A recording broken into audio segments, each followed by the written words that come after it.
NEET paper leak मामले पर छात्रों का विरोध प्रदर्शन जारी है। बिहार में इस पूरे मामले को लेकर पक्ष विपक्ष दोनों आमने सामने हैं। सुनिए पूरे मामले पर पक्ष विपक्ष की क्या है राय। मिनिस्टर ने स्वयं बढ़ करके आकर के वीडियो क्लिप के द्वारा उन्होंने बता दिया है कि किस तरह से इस मामले को निष्पादित किया जाएगा। जब प्राइम मिनिस्टर स्वयं बता दिया, यही उन लोगों का डिमांड था कि प्राइम मिनिस्टर चुप है। प्राइम मिनिस्टर ने जब आगे दिए हैं और नियम जो संगत कार्रवाई होगी वो होगी। लगता देरी नहीं हुई इतने समय बाद, कोई सबसे आप ही की बात मान लेती है देरी होगी तो देर आए दुरुस्त आए, कौन इसमें चिंता की बात है। आ गए ना, अब तो इस पर कार्रवाई हो रही है। अब आंदोलन का कोई औचित्य नहीं बनता। जितने देर बाद प्रधानमंत्री का संबोधन 21 बच्चों की मौत हो गई, सुसाइड उन्होंने किया, ये देरी कुछ ज़्यादा लगता नहीं? वो लेकिन प्राइम मिनिस्टर जी ये जो डिमांड था कि प्राइम मिनिस्टर आकर के स्वयं इसकी जानकारी दें, इसके संदर्भ में बतावें, वो प्राइम मिनिस्टर जी आकर के स्वयं बता दिए और उसके बाद कल जेपी नड्डा जी जाकर के वहाँ पर अनशन भी तोड़वा दिए। तो अब मुद्दा नहीं बचा। विपक्ष राजनीति कर रही है, उनको छात्रों की समस्याओं हल करने में कोई रुचि नहीं है। सब राजनीति कर रहे हैं क्योंकि जनता ने इनको हरा दिया है। पिटे हुए लोग हैं जनता के वोट के माध्यम से, तो ये लोग हताशा निराशा में हैं, मौके के ताक में। हमारी सरकार गंभीर है और उसके समस्या के लिए वो चाहती है कि विमर्श भी हो और पार्लियामेंट से जो सुझाव आए बहस के बाद उस पर हम काम करेंगे। सरकार बहुत गंभीर है। ऐलान किया गया है। नरेंद्र मोदी जो रात में जो वीडियो जारी किए हैं उस पर विपक्ष का यह कहना है कि अब सरकार बैकफुट पर चली गई है। सरकार बैकफुट पर नहीं है। सरकार अपने सोच के अनुकूल, अपने काम के अनुकूल, छात्रों के हित में हर संभव प्रयास कर रही है और करेगी। प्रधानमंत्री जी ने इसको गंभीरता से लिया है। आपने जो छात्रों को आतंकवादी बताया, विपक्ष कह रहा है कि आपका बयान गैर जिम्मेदाराना है। छात्र हैं, मैंने आतंकवादी नहीं बताया, आप निकाल के दिखा दीजिए। मैंने कहा आतंकीकृत मतलब उसके तरह व्यवहार किया जा रहा है और कोई छात्र नहीं करता है, ये छात्र किया भी नहीं होगा। ये कोई ऐसी ताकतें हैं जो छात्रों के आड़ में राजनीति करना चाहते हैं, हिंसा फैलाना चाहते हैं और सरकार को अस्थिर और बदनाम करना चाहते हैं। क्या लग रहा है मोदी जी को और पहले आ जाना चाहिए था, अपना बयान देना चाहिए था? मोदी जी निर्णय लेते हैं, सोच समझ के निर्णय लेते हैं।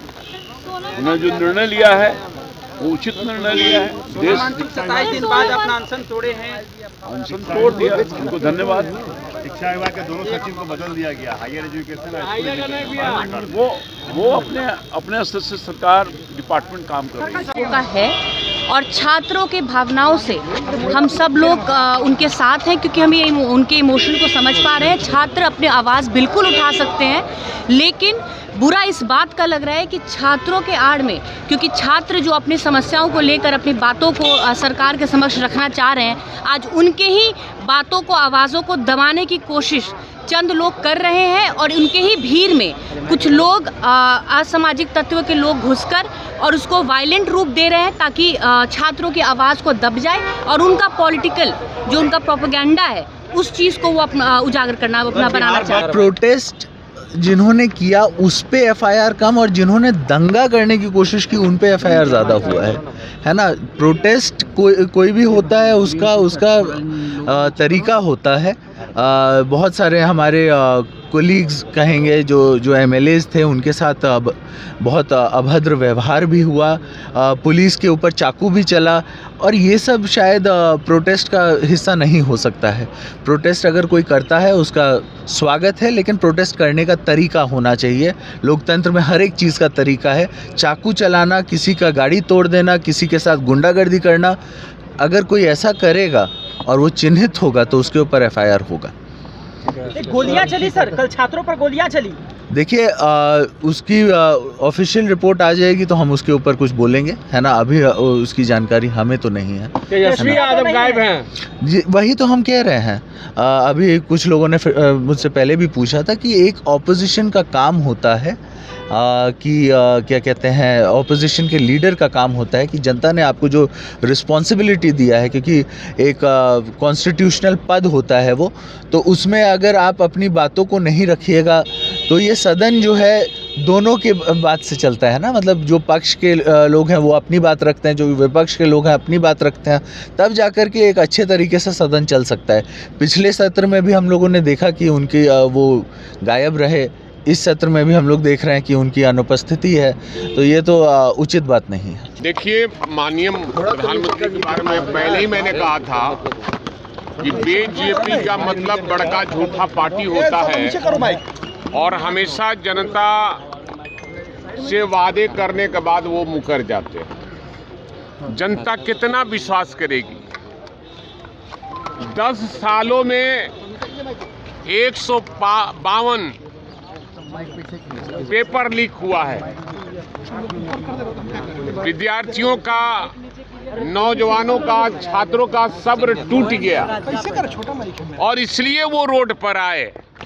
रोड पर आने के बाद उनको लगने लगा कि छात्र अब आंदोलित हो रहे हैं, पूरे देश का हमारा गद्दी हिलने लगा है, तो इस तरह का बयान दे रहे हैं। पेपर लीक मामले में एक कौन संजीव मुखिया के क्या नाम था, उसको अरेस्ट किया गया था और उसको बरी कर दिया गया। सब लोग जानता है कि पैसा लेकर और वो पेपर लीक करवाता था और लोगों की सीबीआई ने क्लीन चिट दिया। वाह रे वाह, देश का सीबीआई और क्लीन चिट देना ये सरकार करवा रही है। और सरकार में बैठे कुछ ऐसे लोग हैं जो अपने लोगों को नौकरी लगाने के लिए पेपर लीक करवाने का काम करते हैं। और इसलिए प्रधानमंत्री का अब बयान आना, अब कभी कभी हंसी आती है कि कितना झूठ बोलोगे यार, देश को कितना ठगोगे। देश की जनता ने आपको बनाया था बेरोजगारी के नाम पर, महंगाई रोकने के नाम पर, और जो पैसा स्विस बैंक में जमा था उसको लाने के नाम पर, और आपने सारा स्विस बैंक का पैसा खा गया, देश में महंगाई ला दिया, देश का सारी संपत्ति को अडानी अंबानी के नाम लिख दिया। अब क्या करिएगा? और पटना विश्वविद्यालय के जो छात्र संघ का अध्यक्ष है शांतनु शेखर को रात में पुलिस उठा कर ले गई, बहुत पीटा गया और उसको अंतोगत्वा जेल भेज दिया गया। ऐसे ऐसे मैंने हजारों लोग हैं जिनको लोग चिन्हित किया जा रहा है कि फलना फलना है, और जबकि वो लोग उसमें नहीं शामिल नहीं थे। आंदोलन में जरूर थे, लेकिन कहीं तोड़ फोड़ में कहीं फुटेज नहीं है उनका। और शांतनु शेखर को रात में पुलिस पीटी है और जेल भेजने का काम की है। मैं उसकी निंदा करता हूँ। और ऐसे छात्रों जो देश के भविष्य हैं, बिहार के भविष्य हैं, उनके साथ अन्याय किया जा रहा है। ये सरकार निकम्मी सरकार है और एनडीए की सरकार निकम्मी है, जो छात्रों और नौजवान को बढ़ने नहीं देना चाहती है। इसलिए मैं उसका विरोध करता हूँ। छात्र आज भी आंदोलन की चेतावनी दी है, बंद हो रहे हैं और कह रहे हैं कि सड़क पर उतरा जाए। देखिए, 74 का आंदोलन जब हुआ था तो छात्र ही आंदोलन किए थे, और उस समय आप लोग को कल भी मैंने कहा कि कांग्रेस के शासन में आपातकाल लागू हुआ था, तो कैबिनेट में लाकर फैसला लिया गया था, और इनके यहाँ तो ऐसी आपातकाल लागू है, स्वतः आपातकाल लागू है देश में।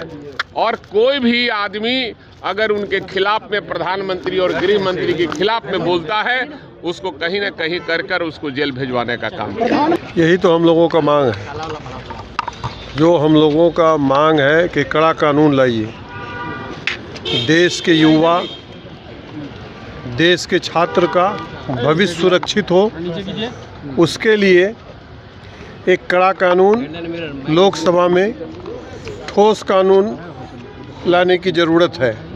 इसी के लिए तो हम लोगों का मांग है, इसी के लिए हम लोग मांग कर रहे हैं कि हमारे सदन में सांसदों की बात को सुना जाए, एमपी के बात को सुना जाए और एक कड़ा कानून, एक विधेयक लाया जाए जो देश के स्टूडेंट, देश के छात्र, उनके भविष्य सुरक्षित हो। यही हम लोगों का मांग है। हमारी बातों को सुने और हमारी बातों को सुनने के बजाय हमारे ऊपर लाठी चटकाया जाता है और हमारे महिलाओं के साथ, हमारी बहन बेटियों के साथ में अभद्र व्यवहार किया जाता है। ये बिल्कुल गलत है। अगर कानून ले आएगा तो कानून लाए, संसद में बात हो, संसद में बात को सुने, हमारी भी बातों को सुने। हमें भी अधिकार है, संविधान ने हमें अधिकार दिया है, संविधान ने हमें इजाज़त दिया है कि हमारी बातों को संसद में सुना जाए। और ये लोग सुनने के बजाय हमारे ऊपर लाठीचार्ज कर रहे हैं, हमारे साथ में अभद्र व्यवहार कर रहे हैं।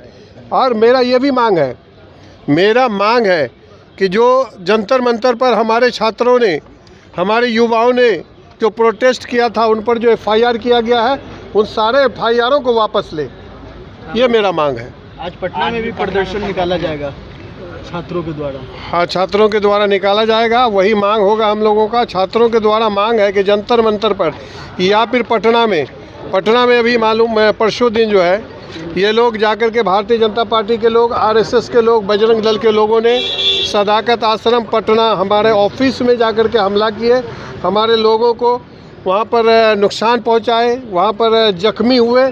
इसके लिए भी हम लोगों का अभी माननीय मुख्यमंत्री महोदय से हम मिल करके एक पार्टी के तरफ से हम एक आवेदन भी देंगे कि हमारा पटना जो सदाकत आश्रम में हमारी ऑफिस है, सब भयभीत लोग डरे हुए हैं, उसको सुनिश्चित किया जाए सुरक्षित, उसका सुरक्षा के लिए हम अभी माननीय मुख्यमंत्री महोदय से उसके लिए मिलेंगे अभी। ठीक सर, CAG की रिपोर्ट आई है, उसमें वित्तीय अनियमितता पाई गई है। 9,800 करोड़ से ज़्यादा की वित्तीय अनियमितता है, खासतौर पर पंचायती राज विभाग में भी है। किस तरीके से देखते हैं उसको? CAG की रिपोर्ट जो है, जो वित्तीय अनियमितता है, वित्तीय अनियमितता तो है ही, वित्तीय अनियमितता बिल्कुल है, उस पर जो है ना जांच होनी चाहिए और वित्तीय अनियमितता जो है उस पर अनियमितता पर जांच होनी चाहिए।